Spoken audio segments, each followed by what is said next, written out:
on to 4D. So question 4D is very similar to 4C. We have to use the same formula. Area is a half AB sine C, where lowercase a and lowercase b are the two sides, and C is the angle, that 38 degrees. But in this question, we don't have two sides. Instead, we have two angles, and we have one side. So we have to look for either that side or that side, and then we can use the formula that I was just talking about. Alright, so let's get started. So this is the triangle from question 4D. I'm going to first label these sides. So it doesn't really matter how. A, B, C. So remember the capital letters or the uppercase letters represent the angles, and then the opposite sides, the lowercase represents the opposite side. Okay, so I'm looking for either C or B, lowercase, so the side length of that triangle. To do that, we need to use a formula called the sine rule. And this one states that A over sine A is equal to B over sine B, and that's equal to C over sine C. And we can use these ratios to figure out any missing side or missing angle given three known variables. So we are given three things, we are looking for one. So I will look for the side B to make my life easy. So I'll just need, so I have lowercase a, I'll just highlight that. So that lowercase a, I have that over there. Sine A, I don't have that angle there, but I can find that out in a minute. I'll show you how. So I have that there, and I'm looking for B, so that's the whole target. And sine B I have, that's 41, so B will be 41. Okay.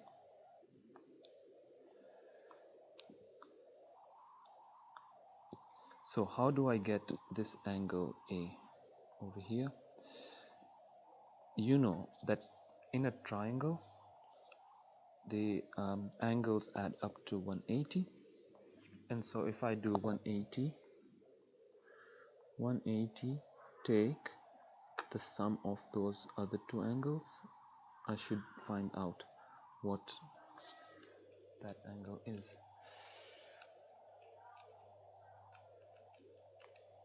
And I got 74 degrees. Okay, so we know that that's 74 degrees.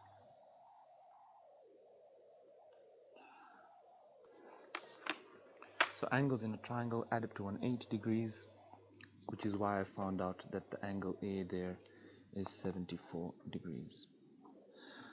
Okay. Now I will use my formula, my sine rule, to find out what that is. Okay. So I'll just rewrite this formula, but just with that part, because I'm not looking for C at this moment. So A over sine A is equal to B over sine B. From there, I'm just going to plug in my values. So A is 19.9 divided by sine A, which I just calculated was 74 degrees, which is equal to B, which I'm looking for, divided by sine B, which is 41 degrees. Okay.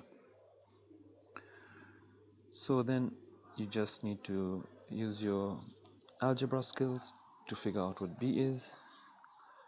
Whenever you see things like this, you want to do what we call cross multiplication. So you can just take this one up there and this one there. You could just leave that one there, and move the sine 41 to that side, because you'll leave b by itself here. So it's like if this one's division here, if this one's division on this side, if we move that across our equal sign, it'll become multiplication. Okay, so b is equal to sine 41 times 19.9 divided by sine 74. So then I will know what b is. My answer is 13.58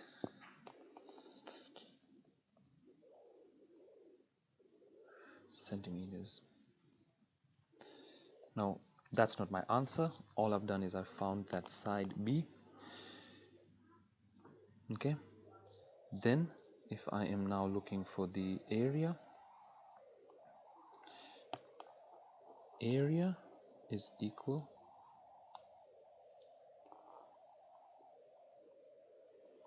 a half times a times b sine c. So that's the formula we used in part 4c.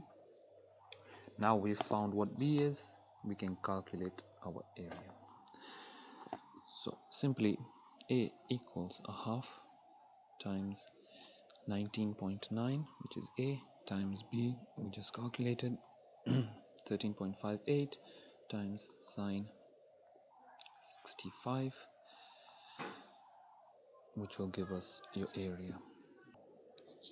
And I got 122.46 square centimeters. Don't forget your units.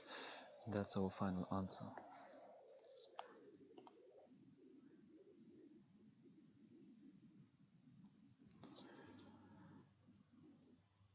So remember, first we used the sine rule to find out what the side was, then we used the area formula for area.